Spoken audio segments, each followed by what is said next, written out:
What's up, everybody? Jacob Barnhill here with the Barnhill Team at EXP Realty. Want to talk to you today again about selling systems, and this one is going to help you make more money if whether you hire an agent or you sell on your own. We're going to talk about some of the basic systems, pieces that need to be in place, and if they are bottlenecked or they impeded in any way. These are the fundamentals of selling a home and things that you must know whether you're hiring an agent or you're selling on your own. So we're going to dive into some of those today. Super excited about that. If you guys haven't already, like and subscribe to our team's YouTube channel. We really appreciate it. We've got tons of information here, even more on our website at www.barnhillteam.com. Um, we have a lot of really cool updates on our Facebook page. You can even find us on Instagram. And of course, throw this one out here too. If anybody is thinking about getting their license, we have a process to onboard agents that is a lot of fun and it requires a lot of action. But if you are serious and you want to get in this business and you'd like to become a real estate agent, or you're interested maybe in some other positions, please reach out to us. I'd love to have a conversation with you. All right, so let's talk about when you're interviewing.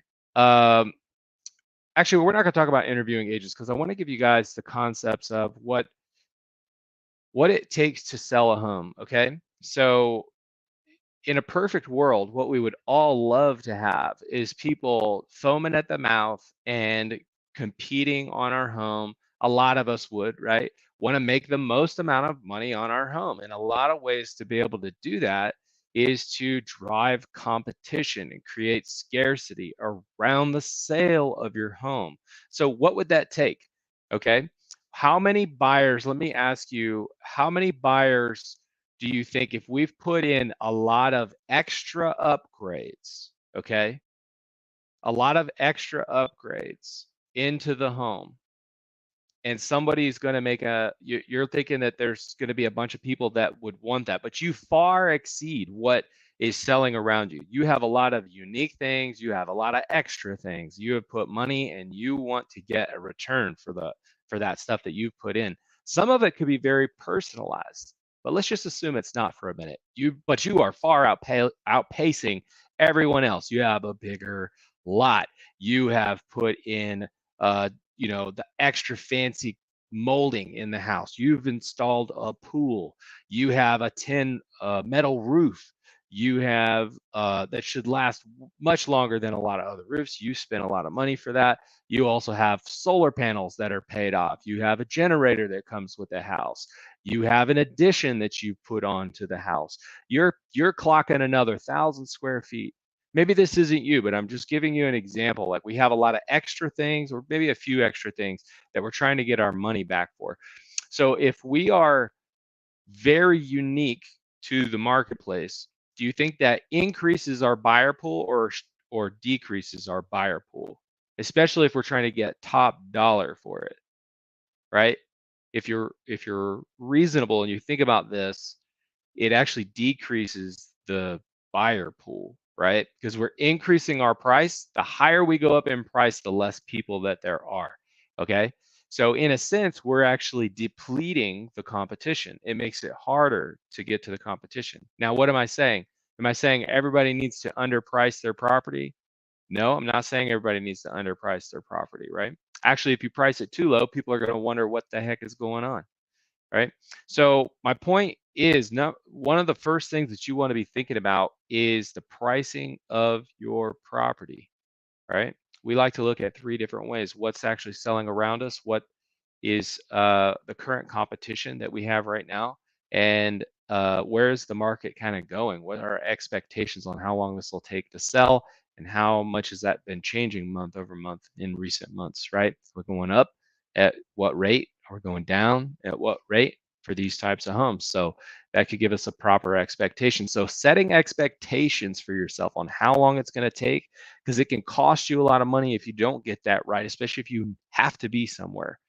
If you're not creating the competition around your property and the sale with the correct price for what we have, right?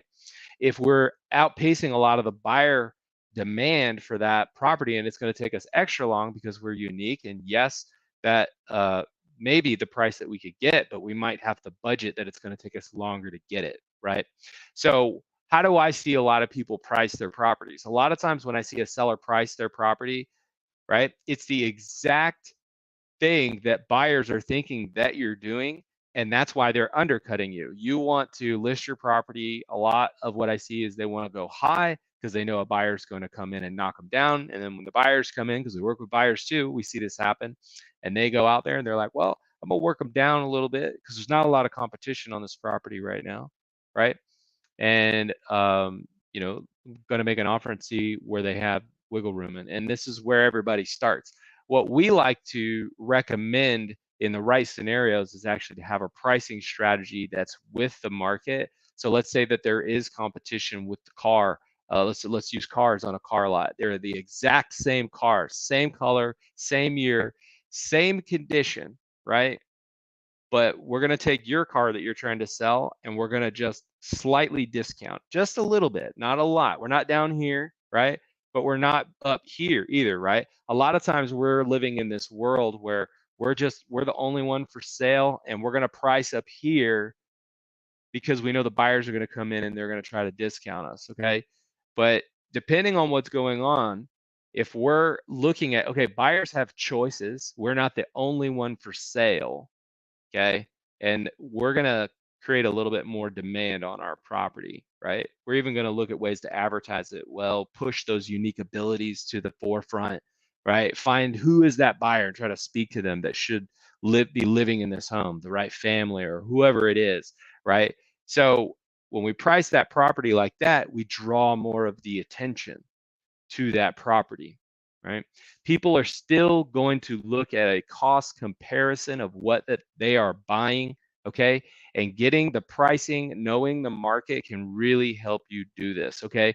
What other factors go into play? Well, a lot of times people want to talk about agents, in particular, want to talk about their marketing plan and things that it takes to sell the home. And, we have a purpose behind driving a lot of attention and demand to a home by doing an open house, but only 1% of home sales happen from an open house. So why do we do that? There's a reason that we do that, creating, showcasing, and putting that perceived demand. New on the market, open house right away can do a perceived that there's a demand. I need to get out to this house. There's a real reason to do something like that, and have that open house early, right? Um, we're not tiptoeing into the market and testing things. We're getting it right from the very beginning with the competition and everything. Now, when we start accepting offers, you know, um, when we start accepting offers and we're not impeding that flow of the offers and those things that we can set up, and setting those expectations if we're going to be doing a highest and best scenario or not upsetting any of those expectations and getting that right, because we've done this hundreds of times. Now let's talk about the negotiations, right? Now let's talk about the loan type, right? Why, when you sit down with a professional or you're looking at your home sale plan, if you're selling yourself, there are a lot of variables that I don't see a lot of people plan for. And a lot of people that want to look at different real estate agents, they're not asking these kinds of questions. And I find also that a lot of the real estate agents are talking about their marketing plan and other things that are not talking about the things that actually drive results and drive dollars. It's the process behind the negotiations, the peace treaty mindset, working with the other agent and other parties, and how they have those relationships, or how they're looking for the relationships that they want to get into and are able to qualify the buyers and the attorney that they're using and the lender that they're using. All of this could destroy a deal. And when you're looking at hiring an agent specifically, or even if you're working on your own, you need to be thinking about the questions that you want to be asking. You want to be thinking about the process that you're going to have behind each of these things to drive the demand and also drive results, and make sure that you're not accepting uh, you know chaos and relationships that are going to give you more time on the market. This is a whole plan that we will help you put together on our team when we sit with you and we do a consultation. We are not the team that you will call. you want to sell tomorrow, and we're just going to throw it in the MLS and we're going to throw a sign in the yard. That is not who we are. We execute the fundamentals very, very well. So these are things that you want to be keeping in mind when you go to sell your home, whether you're selling on your own or you're hiring an agent. You want to think about that process, the pitfalls from everything from the very end, right? All the way to the very beginning with the pricing strategy and where the market is at. So if the agent is speaking to the fundamentals, I would lean heavy on that agent. Or if there's a process out there to sell on your own, that is what I would lean on, is executing the fundamentals. If it seems too fancy and way out there and you can't understand it and there's all these marketing things, it might be great that they're using AI, and it might be great that they're using mail campaigns, and it might be great that they're doing social media. Okay, but how is that driving results? How are you putting money in my pocket by executing whatever it is in your process or your marketing or your plan?